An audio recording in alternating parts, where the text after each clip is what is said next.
நம்ம சோசியல் மீடியாவில் ஒரு போஸ்ட் போட்டோம் அப்படின்னா நமக்கு எவ்வளோ லைக் வருது, நமக்கு எவ்வளோ கமெண்ட் வருது, நமக்கு எவ்வளோ ஷேர் வருது அப்படின்னு தான் பார்த்துட்டு இருக்கோம். ஏன்னா அந்த அளவுக்கு நம்ம சோசியல் மீடியாவில் அடிக்ட் ஆகிருக்கோம். நான் ஏன் அடிக்ட் ஆகிருக்கோம் அப்படின்னு சொல்கிறேன் அப்படின்னா, நம்ம சோசியல் மீடியா யூஸ் பண்ணும்போது டோபமைன் அப்படின்ற ஒரு விஷயம் நமக்கு உண்டாகும். ஸோ இந்த டோபமைன் அப்படின்றது நம்ம ஸ்மோக் பண்ணும்போது இல்லை ட்ரிங்க் பண்ணும்போது கிட்டத்தட்ட ஒரு ஹாப்பியாக இருக்கும்போது இந்த டோபமைன் அப்படின்ற ஒரு ஹார்மோன் நமக்கு உண்டாகும். ஸோ இது கிட்டத்தட்ட ஒரு அடிக்டிவ் ஹார்மோன் மாதிரி வேலை செய்யுதுன்னு வச்சுக்கோங்களேன்.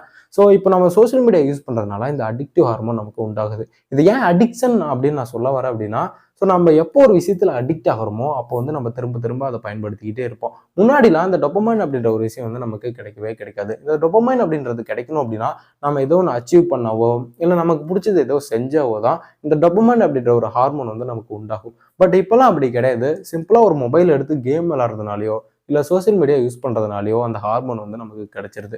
ஸோ அது மட்டும் இல்லாமல் நம்ம ஒரு போஸ்ட் போட்டோம் அப்படின்னா அந்த போஸ்ட்டில் யூஸ் பண்ணுற ஃபில்டர்ஸ் எல்லாமே பிளானட் செக்டர்ஸ் தான். ஓகேவா? ஸோ இதில் நிறைய சில்ட்ரன்ஸ் அஃபெக்ட் ஆகியிருக்காங்க. நிறைய சில்ட்ரன்ஸ் மட்டும் இல்லாமல் நிறைய டீனேஜர், நிறைய வயசானவங்க, இந்த மாதிரி எல்லாருமே சோசியல் மீடியாவில் அடிக்ட் ஆகிட்டு தான் இருக்கும். ஸோ இந்த மாதிரி 3 to 4 ஹவர்ஸ்னால் யோசிச்சு பாருங்க. ஒரு நாளைக்கு 3 to 4 ஹவர்ஸ்னா ஸோ அவனோட லைஃப் டைம் ஃபுல்லாக இந்த மாதிரி யூஸ் பண்ணிகிட்டே இருந்தால் அவனோட லைஃப் என்ன தான் ஆகுறது? ஸோ ரொம்பவே அடிக்டிவான ஒரு விஷயமா மாறிடும். ஸோ இது மட்டும் இல்லாமல் இந்த சோசியல் மீடியா யூஸ் பண்ணுறதுனால நமக்கு லோ செல்ஃப் எஸ்டீம், நம்மளால ஒரு விஷயத்தில் சரியாக கான்சன்ட்ரேஷன் பண்ண முடியாத மாதிரி கொண்டு வந்துருந்து இந்த சோசியல் மீடியா. நான் எப்படி சொல்ல வரேன் அப்படின்னா, இப்போ நீங்கள் இந்த வீடியோ பார்த்துட்டீங்க அப்படின்னா ஸோ முழுசாக உங்களால் இந்த வீடியோ பார்க்க முடியாது. அடுத்து என்ன வீடியோ பார்க்கலாம் அப்படின்ற அந்த கான்சன்ட்ரேஷன் தான் உங்களுக்கு இருக்கும். இந்த வீடியோவில் உங்களோட கான்சன்ட்ரேஷன் இருக்காது. ஒரு எக்ஸாம்பிளுக்கு சொல்லணும் அப்படின்னா நம்ம யூடியூப் ஷார்ட்ஸ், இன்ஸ்டா ஷார்ட்ஸ், இல்லைன்னா ஃபேஸ்புக் ஷார்ட்ஸ்லாம் இருக்குல்ல. ஸோ அது அதிகபட்சமாக எவ்வளோ 60 செகண்டுக்குள்ளே இருக்கும். ரொம்ப கம்மியான டைம்லேயே நமக்கு அதிக இன்ஃபர்மேஷனோட அதிக டோபமைன் நமக்கு கிடைக்கிறதுனால ஸோ அடுத்தடுத்த ரீல்ஸ் தான் பார்க்க நமக்கு தோணும். இப்போ நம்ம மொபைல் எடுத்தோம் அப்படின்னா 2 to 3 ஹவர்ஸ் ஸ்க்ரோலிங்லேயே போயிடும். எப்படி அந்த டைம் போகுதுன்னு தெரியாது. பட் அந்த ஸ்க்ரோலிங்லேயே இவ்வளோ டைம் எடுக்கிறதுனால நம்ம பாதி லைஃப் இந்த சோசியல் மீடியாவிலே போயிடும். ரொம்ப அடிக்டிவான ஒரு விஷயமும் கூட. ஓகேவா? இப்போ இந்த டீனேஜர்ஸ்லாம் ஏன் ரொம்ப பாதிக்கப்பட்டிருக்காங்க அப்படின்னா, ஸோ இந்த டீனேஜ் அப்படின்ற ஏஜ் தான் நம்ம நிறைய கற்றுக்கிறதுக்கான ஏஜ், நம்மளோட லைஃப்பை ஸ்டார்ட் பண்ணுறதுக்கான ஏஜ், லேர்னிங்கான ஒரு ஏஜ். பட் எல்லாருமே இந்த டீனேஜில் தான் சோசியல் மீடியாவுக்கு அடிக்ட் ஆகிருக்காங்க. முன்னாடிலாம் சின்ன குழந்தைங்க ஃபோன் எடுத்தால் ஆக்சுவலாக நம்மளே இப்படி பண்ணிட்டு இருப்போம். நம்மளாம் ஃபோன் எடுத்தால் கேம்ஸ் தான் யூஸ் பண்ணிட்டு இருப்போம். பட் இப்போலாம் பார்த்தீங்கன்னா எல்லாருமே சோசியல் மீடியாவை தான் தேட ஆரம்பிச்சிட்டாங்க. பிறந்த குழந்தைக்கு ஒரு அக்கௌண்ட், பிறக்க போகிற குழந்தைக்கு ஒரு அக்கௌண்ட், இந்த மாதிரி கிரியேட் பண்ணி நம்மளே குழந்தைங்கள சோசியல் மீடியாவில் அடிக்ட் ஆகி விட்டுரும். ஸோ இந்த மாதிரிலாம் அடிக்ட் பண்ணி விடாமல் ஸோ எப்படி சோசியல் மீடியாவை அவாய்ட் பண்ணலாம் அப்படின்னு நம்மளால சொல்லிக் கொடுக்க முடியும் அவங்களுக்கு. ஸோ நம்ம ஒரு சில ரெஸ்ட்ரிக்ஷன்லாம் கொடுத்து நம்ம மொபைலை குழந்தைங்களுக்கு கொடுக்கலாம். ஆப்வியஸாக மொபைல் இல்லாமல் இப்போ எதையுமே லேர்ன் பண்ண முடியாது தான். பட் நம்ம ஒரு சில ரெஸ்ட்ரிக்ஷனோட கொடுத்தா ஸோ அவங்க அதுக்காக மட்டும் அதை யூஸ் பண்ணிக்க முடியும். ஓகேவா? ஸோ அது மட்டும் இல்லாமல் நம்ம சோசியல் மீடியா யூஸ் பண்ணுறோம் அப்படின்னா எல்லாமே சைக்காலஜி பேஸ் பண்ண இன்டர்ஃபேஸ் தான். ஸோ ஒவ்வொரு இன்ஜினியர்ஸும் அதுக்காக பார்த்து ஒர்க் பண்ணிட்டு இருக்காங்க. இந்த சோசியல் மீடியாவோட வேலை என்ன அப்படின்னா, நம்மள முடிஞ்ச வரைக்கும் அந்த சோசியல் மீடியாவிலே இருக்க வைக்கிறது தான். நம்ம யூஸ் பண்ணுற அந்த ஹோம் பட்டன், அந்த சர்ச் பாக்ஸ், அது மட்டும் இல்லாமல் நம்மளோட ப்ரொஃபைல், அந்த ஷார்ட்ஸ் எல்லாமே பிளானடு இன்ஜினியர்ஸால் உருவாக்கப்பட்டது. நம்மளை எல்லாருமே நோட் பண்ணிட்டு இருக்காங்க. இது எல்லாத்தையுமே காரணம் டேட்டா அனலிஸ்ட் தான்.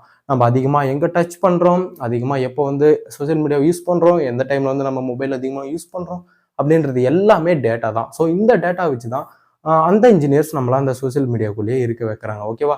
ஸோ அது மட்டும் இல்லாமல் இந்த சோசியல் மீடியா பார்த்தீங்கன்னா எல்லாருமே இன்டர்ஃபேஸ்லேருந்து அதோட ஃபில்டர் வரைக்கும் பிளான் பண்ணப்பட்டது தான். நான் முன்னாடி சொன்ன மாதிரி ஒரு எக்ஸாம்பிளுக்கு சொல்லணும் அப்படின்னா, யூடியூப்ல முன்னாடிலாம் அந்த இன்டர்ஃபேஸ் டாப்ல இருக்கும். பட் இப்போ லேட்டஸ்ட் அப்டேட்லாம் அந்த இன்டர்ஃபேஸ் எல்லாமே பாட்டம்ல இருக்கு. ஏன்னா கீழே பாட்டம்ல இருந்தா நம்ம மேக்ஸிமம் ஒன் ஹேண்ட்ல தான் சோசியல் மீடியா யூஸ் பண்ணுவோம். அப்படி டபுள் ஹேண்ட்ல யூஸ் பண்ற மாதிரி இருந்தாலும் கீழே தான் ஈஸியாக ஆக்சஸ் பண்ண முடியும். மேலே அவ்வளோ சீக்கிரம் ஆக்சஸ் பண்ண முடியாது. ஓகேவா? ஸோ அதுக்காக தான் இப்போ இருக்கிற எல்லா ஆக்சஸுமே கீழே பாட்டம்ல கொண்டு வந்துட்டாங்க. ஸோ அது மட்டும் இல்லாமல் உங்களோட டிஸ்பிளேல பாதி ஸ்க்ரீனுக்கு ரைட் சைடு தான் மேக்ஸிமம் எல்லாம் ஆக்சஸ் பண்ணுற ஆப்ஷன் இருக்கும். ஸோ அதுக்கு மேலே எந்த ஆப்ஷனுமே இருக்காது. ஸோ அது மட்டும் இல்லாமல் நைட் மோட் கொண்டு வந்ததுக்கும் இதுதான் காரணம். ஸோ ஏன்னா நம்ம நைட் மோட் கொண்டு வந்தோம் அப்படின்னா நம்மளால இன்னும் நைட் நேரத்தில் அதிகமாக அந்த சோசியல் மீடியாவை யூஸ் பண்ண முடியும். நமக்கு கண்ணுக்கு எந்த அளவுக்கு பாதிப்பு இருக்காதோ அந்த அளவுக்கு நம்மளால அந்த சோசியல் மீடியாவை யூஸ் பண்ண முடியும். ஏன்னா இப்போ ஒயிட் மோட் இருந்தது அப்படின்னா நைட் ஆனால் ஸோ அதை பார்க்க முடியாது, கண் எரிச்சல் எடுத்துக்கும். பட் நைட் மோட்ல அப்படி கிடையாது. நம்மளால ரொம்ப நேரம் அதை யூஸ் பண்ணுறதுக்கு யூஸ்ஃபுல்லாக இருக்குது இந்த நைட் மோட். ஸோ இந்த சோசியல் மீடியாவை பொறுத்த வரைக்கும் எல்லாமே பிளான் பண்ணப்பட்ட ஒரு இன்டர்ஃபேஸ் தான். ஸோ அதை நீங்கள் புரிஞ்சுக்கங்க. அது மட்டும் இல்லாமல் நிறைய ஃபில்டர்ஸ்லாம் கொண்டு வந்துட்டாங்க. இந்த மாதிரி ஃபில்டர்ஸ்லாம் பார்த்தீங்கன்னா நம்மளோட ரியல் லைஃப் நம்மளை அழகாக காமிக்கிறதுனால நம்மளை பெட்டராக காமிக்கிறதுனால ஸோ அதுலேயும் நம்ம வந்து அடிக்ட் ஆகிட்டு இருக்கோம். இப்போ பார்த்தீங்கன்னா ஒரு செலிபிரிட்டி ஒரு போஸ்ட்டு போகிறாரு அப்படின்னா அவரோட ஹாப்பி சைடை மட்டும்தான் அவர் போடுவார். அவரோட சேட் சைடை வந்து யாருமே போட மாட்டாங்க. ஏன்னா எல்லாருமே அவங்க எவ்வளோ ஹாப்பியாக இருக்காங்க அப்படின்றதான் தெரிஞ்சுக்க விரும்புகிறாங்க. ஸோ இப்போ அதை பார்த்து அந்த ஃபோட்டோ பார்த்து நம்ம இப்படி ஹாப்பியாக இல்லையே, நம்ம அவங்கள மாதிரி வந்து ரொம்ப செலிபிரிட்டியாக இல்லையே அந்த மாதிரி கவலைப்படுறது அதிகமே தவிர இது நம்மளுக்கு மோட்டிவேஷனை கொடுக்காது. ஓகேவா? ஸோ அதனால் இந்த ஃபில்டர்ஸ் அதிகமாக யூஸ் பண்ணுறதை விட்டுட்டு சோசியல் மீடியாவை அதிகமாக யூஸ் பண்ணுறதை விட்டுட்டு அந்த சோசியல் மீடியாவை எப்படி நமக்கு ஏற்ற மாதிரி மாற்றிக்கலாம் நம்மளால் பார்த்துக்க முடியும். ஸோ இந்த சோசியல் மீடியாவெலாம் எப்படி அவாய்ட் பண்ணலாம் அப்படின்னா நம்மளால டக்குன்னு அதை வந்து அன்இன்ஸ்டால்லாம் பண்ணிட முடியாது. ஸோ ஒரு சில ஸ்டெப்ஸ்லாம் சொல்கிறேன். டைரெக்டாக அந்த அப்ளிகேஷனை அன்இன்ஸ்டால் பண்ணிவிட்டு ஒவ்வொரு டைமும் அதோட வெப் அப்ளிகேஷனுக்குள்ளே போயிட்டு அதாவது குரோம் பேஜுக்குள்ளேயோ இல்லை அதோட வெப் பேஜ் இருக்குல்ல ஸோ அதுக்குள்ளே போயிட்டு மேனுவலாக ஒவ்வொரு டைமும் நீங்களே வந்து லாகின் பண்ணி போய் பழகுங்க. ஸோ இது உங்களை கண்ட்ரோல் பண்ணும். அடிக்கடி நீங்கள் வந்து சோசியல் மீடியாவுக்குள்ளே போகிறதுக்கும் ரொம்ப நேரம் நீங்கள் வந்து சோசியல் மீடியா யூஸ் பண்ணுறதுக்கும் தவிர்த்துட்டு உங்களை வந்து இது ரொம்பவே கண்ட்ரோல் பண்ணும். ஸோ அது மட்டும் இல்லாமல் அதை நீங்கள் வந்து வெப் அப்ளிகேஷனாக இல்லாமல் சாஃப்ட்வேராக வச்சுருந்தீங்க அப்படின்னா நீங்கள் ஒவ்வொரு டைமும் யூஸ் பண்ணிவிட்டு லாக் அவுட் பண்ணிவிட்டு மறுபடியும் ஒவ்வொரு டைமும் உள்ளே போகும்போது லாகின் பண்ணி பாருங்கள். இதெல்லாம் ஒரு கண்ட்ரோல்டாக வச்சுக்கோம். அதுலேயே ரிமைண்டர்ஸ் நிறைய இருக்குது. அந்த ரிமைண்டர்ஸை வந்து நீங்கள் வந்து யூஸ் பண்ணி பழகிக்கலாம். ஓகேவா? ஸோ இந்த மாதிரி பண்ணால் மட்டும்தான் நம்மளால் சோசியல் மீடியாவை கண்டிப்பாக அவாய்ட் பண்ண முடியும். ஸோ முடிஞ்ச வரைக்கும் இந்த சோசியல் மீடியா அடிக்ஷன்ல இருந்து நம்ம எந்த அளவுக்கு வெளியே வரமோ அந்த அளவுக்கு நம்மளால நம்மளோட டைமை சேவ் பண்ண முடியும், நம்மளோட லைஃப்பை க்ரோத் பண்ண முடியும். அந்த சோசியல் மீடியாவை நமக்கேற்ற மாதிரி எப்படி மாற்றுறதுன்னு பாருங்கள். அதில் என்னென்ன லேர்ன் பண்ண முடியும் அப்படின்னு பாருங்கள். ஆப்வியஸாக சோசியல் மீடியாவில் வந்து ப்ரோஸும் இருக்குது, கான்ஸும் இருக்குது. ஸோ அந்த ப்ரோஸ்லாம் எப்படியெல்லாம் வந்து நம்ம யூஸ் பண்ணிக்கலாம் அப்படின்னு பாருங்கள். ஓகேவா? ஸோ அந்த வீடியோ நான் எதுக்காக போஸ்ட் பண்ணுறேன் அப்படின்னா ரீசெண்டாக வந்து சோசியல் மீடியா அடிக்ஷன் இந்தியா வந்து ஃபர்ஸ்ட் இடத்துல இருக்குது. ஸோ சோசியல் மீடியா அடிக்ஷன்ல இல்லை, சோசியல் மீடியா யூஸ் பண்ணுறதுல.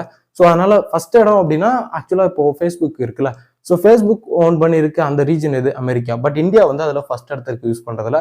ஸோ இந்த மாதிரிலாம் நிறைய விஷயம் இருக்கிறனால நான் இந்த வீடியோ வந்து போடணும் அப்படின்னு நினச்சேன். ஸோ இந்த வீடியோ வந்து உங்களுக்கு யூஸ்ஃபுல்லாக இருக்கும் அப்படின்னு நினைக்கிறேன். இருந்தால் மறக்காமல் ஒரு லைக் பண்ணிவிட்டு உங்கள் ஃப்ரெண்ட்ஸுக்கும் ஷேர் பண்ணுங்கள், ஃபேமிலிக்கும் ஷேர் பண்ணுங்கள். அவங்களும் இந்த சோசியல் மீடியாவை அடிக்ஷனை பற்றி தெரிஞ்சுக்கிட்டோம். ஓகே காய்ஸ், இதே மாதிரி நெக்ஸ்ட் வீடியோவில் பார்க்குறேன். பாய்.